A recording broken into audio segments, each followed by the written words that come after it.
మహాకుంభమేళాను side track పట్టించిన పిల్లికల్ల సుందరి వెంటాడి వేధించి ఆరాధించి ఆకాశానికి ఎత్తిన వైనం సోషల్ మీడియా నిండా పూసలు అమ్ముకునే పోరే. ఎవరినెప్పుడు ఆకాశానికి ఎత్తుతుందో ఈ మీడియా, ఎప్పుడు పాతాళానికి తొక్కేస్తుందో సోషల్ మీడియాకు మరో అంశం దొరికింది. కోతికి కొబ్బరి చెప్ప దొరికినట్టు మహాకుంభమేళాను మీడియా పట్టించుకోవడం లేదని చాలా మంది గగ్గోలు పెడుతున్నారు. మెయిన్ మీడియాకు మేము పట్టడం లేదని తిట్టిపోస్తున్నారు. ఇది చాలాదంటూ కొత్తగా ఈ కుంభమేళాలో పిల్లికల్ల సుందరి మొత్తం టాపిక్ డైవర్షన్ చేసేసింది. దేశాన్ని తన వైపు తిప్పుకున్నది. మహాకుంభమేళాను లైట్ తీసుకున్న సోషల్ మీడియా ఆమె వెంట పరుగులు తీయడం మొదలుపెట్టింది.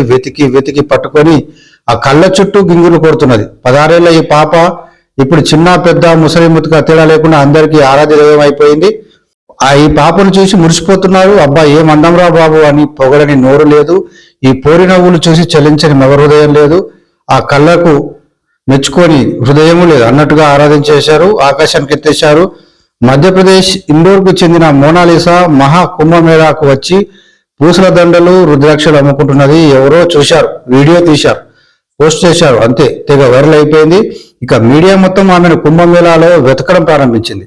ఎక్కడ ఏ పిల్లి కల్లా పోరి కనిపించినా నువ్వే నా మోనాలిసా అంటూ ఆరాలు తీస్తూ వేట మొదలు పెట్టారు. ఓవైపు సంతోషం ఆ పిల్లకు, మరోవైపు ఈ మీడియా వేధింపులతో తాళలేక ఉబ్బి తబ్బిబ్బై ఇబ్బంది పడి పరేషానై తన్మయంలో మునిగి తేలి ఊహాలోకాల్లో విహరించి మొత్తానికి తను మోడల్ కావాలనుకున్నానని అది ఇలా నిజమవుతున్నదని సంబరపడిపోయింది ఆ పిల్ల. కుంభమేళా అంతా ఓవైపు, మోనాలిసా ఓవైపు అన్నట్టుగా మారింది అక్కడ పరిస్థితి. ఇప్పుడు కుంభమేళాకు పోయే వాళ్ళంతా ఈ పిల్లికల్లా పోరిని చూస్తుందుకే పోతారేమో.